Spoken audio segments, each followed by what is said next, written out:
दोस्तों, एक लड़के की शादी हुई। एक खूबसूरत दुल्हन उसके घर पे आई। सुहाग रात का समय हुआ तो लड़का जैसे ही कमरे में जाता है तो दुल्हन का पेट देखकर घबरा जाता है। उसका पेट किसी गुब्बारे के जैसा फूला हुआ था।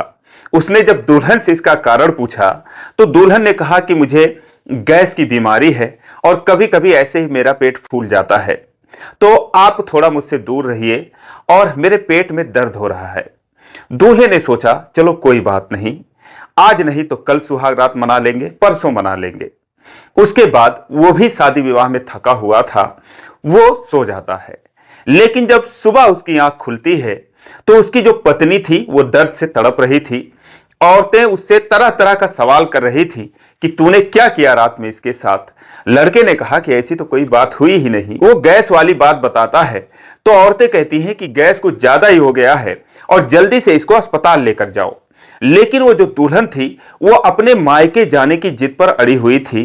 फिलहाल किसी तरीके से उसको अस्पताल ले जाया जाता है और फिर दोस्तों वहां पर जो होता है उसे देखकर तो सबके पैरों तले जमीन खिसक जाती है, क्योंकि उस नई नवेली दुल्हन को जिसकी कल ही शादी हुई थी, आज उसको डिलीवरी हो रहा था, यानी कि वो एक बच्चे को जन्म दे रही थी।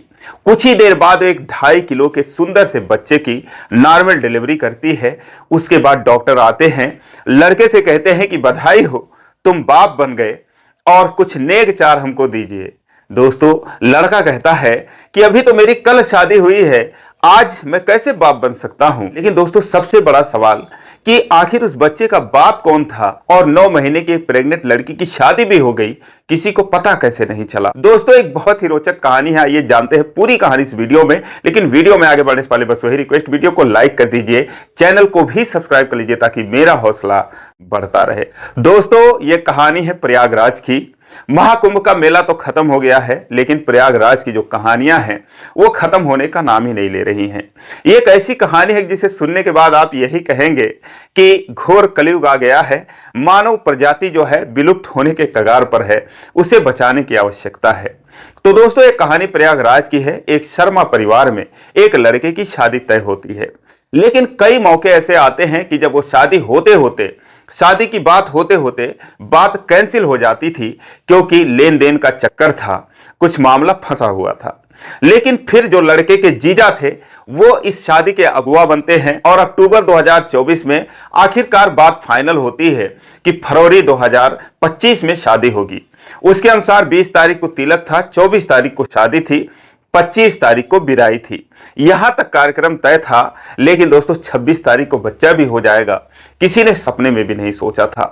फिलहाल डेट नजदीक आया। जो लड़की थी वो 3 बहनें थी, ये सबसे छोटी बहन थी। जाहिर सी बात है, धूमधाम से शादी होनी थी। लड़की के पिताजी ने एक मोटरसाइकिल और 11,000 रुपए नगद देकर शादी तय की थी। दोस्तों, 24 फरवरी आ जाती है जिस दिन शादी थी। लेकिन हैरानी की बात थी कि लड़की प्रेग्नेंट थी, वो भी पूरे 9 महीने की, और किसी को कानो कान तक खबर नहीं चला कि इसकी हालत क्या है। आमतौर पर जब लड़की की शादी होती है या लड़के की होती है तो चारों तरफ से उसे लोग घेरे हुए रहते हैं, कई सारे रस्में निभाई जाती हैं, यहां तक कि हल्दी का जो प्रोग्राम होता है तो लड़कियों को, जो आमतौर पे रिश्तेदार की लड़कियां होती हैं, औरतें होती हैं, उसके घर की औरतें होती हैं, वो सारी हल्दी लगाती हैं, उसे नहलाती हैं, धुलाती हैं। इसके बावजूद किसी को पता नहीं चला कि ये लड़की 9 महीने की प्रेग्नेंट है। इसके अलावा भी जब कोई महिला प्रेग्नेंट होती है, जो भी हमारा वीडियो अभी महिलाएं देख रही हों जिन्हें मां बनने का सौभाग्य प्राप्त हुआ होगा, उन्हें अच्छे तरीके से पता होता कि कितनी परेशानी होती है। जब लास्ट टाइम चलता है, उठने बैठने में, सोने में, चलने फिरने में, कोई भी काम करने में बहुत ही परेशानियों का सामना करना पड़ता है। लेकिन यहां पर जो भी कुछ हुआ हो, लेकिन दाद देनी होगी उस लड़की की, उसके साहस की, उसके हिम्मत की दाद देनी पड़ेगी कि जिसने इस परिस्थितियों में कितना दर्द सहा होगा कि शादी जैसी रस्म को उसने निभाया। लेकिन इस सब के बावजूद किसी को पता नहीं चला। यहां तक कि जयमाल का प्रोग्राम हुआ, 200-400 लोग उसमें शामिल हुए।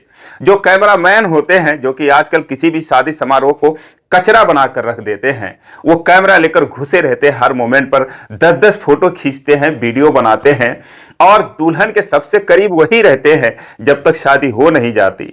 अगर उनका बस चले तो पता नहीं वो कहां कहां ले जाए, क्या क्या वीडियो बना लें। उनको भी पता नहीं चला कि ये दुल्हन जो है प्रेग्नेंट है। किसी बाराती को पता नहीं चला कि इसके साथ क्या हो गया। इसके अलावा जो फेरे हो रहे थे वहां पर बुजुर्ग लोग बैठे थे, तमाम औरतें, बूढ़ी औरतें, जो कि सूंघ कर बता देती हैं कि लड़की प्रेग्नेंट है। उसकी आंखों को देखकर, उसकी दशा देखकर बता देती हैं, चाहे वो 4 महीने, 3 महीने, 6 महीने की प्रेग्नेंट हो। लेकिन यहां पर ये लड़की 9 महीने की प्रेग्नेंट थी। उन बूढ़ी औरतों को भी पता नहीं चला, किसी को भी नहीं पता चला। फिलहाल शादी हो गई, लड़की की 25 तारीख को विदाई भी हो गई। उसके अलावा जब लड़की अपने घर जाती है, ससुराल जाती है, 10-20 औरतें उसका स्वागत करती हैं, गाड़ी में से उतारती हैं, उसको जो है गृह प्रवेश उसका कराती हैं।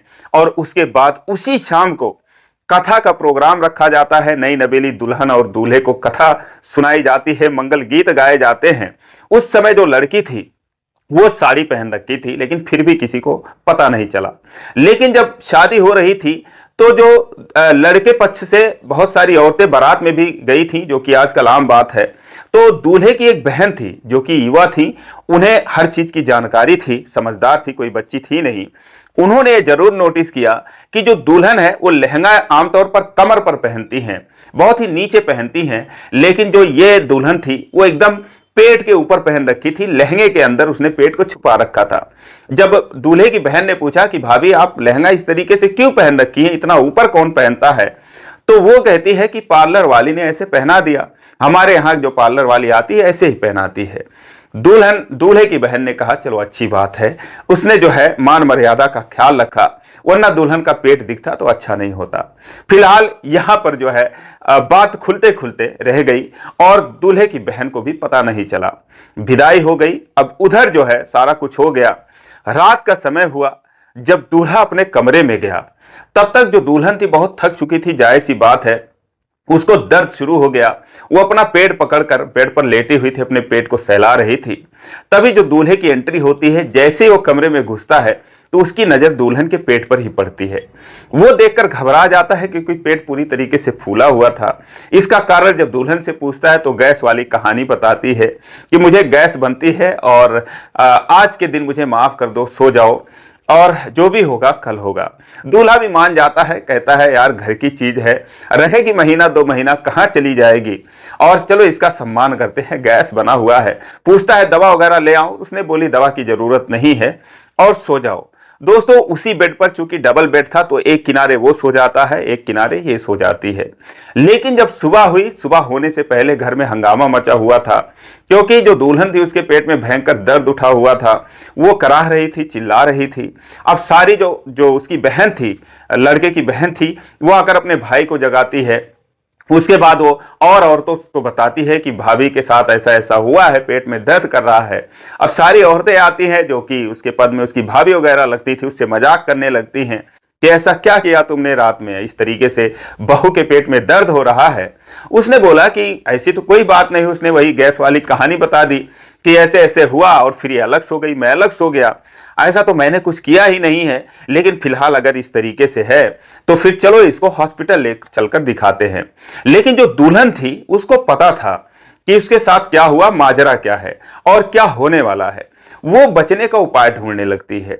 वो लड़के वालों से कहती है, यानी कि अपने पति से कहती है, ननद से कहती है कि मुझे किसी खेत में ले चलो। लेकिन ये लोग कहते हैं कि जब घर में टॉयलेट है, सारी व्यवस्था है, तुम्हें खेत में लेकर किस लिए जाए। लेकिन फिर भी वो कहती है तो फिर मुझे मेरे मायके भिजवा दो। वो लोग कहते हैं कि इस हालत में तुम्हें मायके कैसे भिजवा दें। हालांकि वो लोग फोन कर दिए थे कि आपकी बेटी की हालत खराब हो गई है, आप लोग जल्दी से आ जाइए। वो लोग वहां से घबरा जाते हैं और ये लड़का जो कहता है कि चलो ठीक है, तुम्हें किसी डॉक्टर के पास लेकर चलते हैं। लेकिन वो मायके जाने की जिद पर अड़ी हुई थी। तो ये लोग कहते हैं कि ठीक है, कोई 4 व्हीलर गाड़ी जो है, कार वगैरह बांध लेते हैं, क्योंकि उनके पास थी नहीं। तो वो कहते हैं कार मंगवा लेते हैं। लेकिन इसने बोला कि नहीं, जो मेरे पिताजी ने गाड़ी दी है मैं उसी गाड़ी पर जाऊंगी, मैं दूसरी गाड़ी से नहीं जाऊंगी। वो जो है जल्दी से वहां से निकलना चाह रही थी।